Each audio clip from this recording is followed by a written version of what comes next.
नमस्ते प्रणाम सबको के स्वागत करतानी अपना यूट्यूब चैनल में।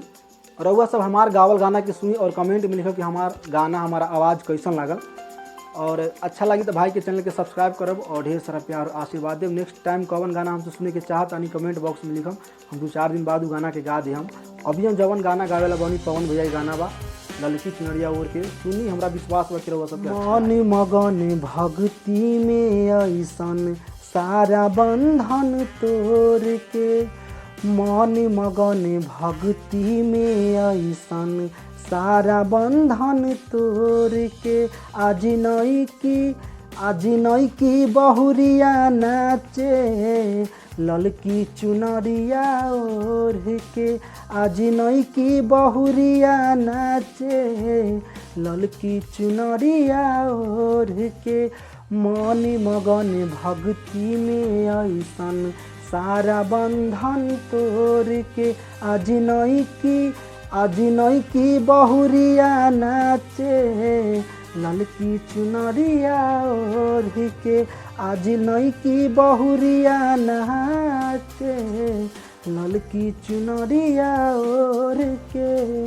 संगही में नाचा तारे ससुर भसुर हो, छोटा का देवारवा के चढ़ गइल सुर हो। संगही में नाचा तारे ससुर भसुर हो, छोटा का देवारवा के चढ़ गइल सुर हो। कहे झूमया के बहिनी हमारे एहो चाची हो जातई यार, जगराता में शामिल हो जा सारा झंझट छोड़ के, जगराता में शामिल हो जा सारा झंझट छोड़ के, आज नई की बहुरिया नाचे ललकी चुनरिया ओढ़ के, आज नई की बहुरिया नाचे ललकी चुनरिया ओढ़ के। एको घड़ी आध में भी आधा, माई नाम लेला सब कट जाई बाधा। एको घड़ी आध में भी आधा, माई नाम लेला सब कट जाई बाधा।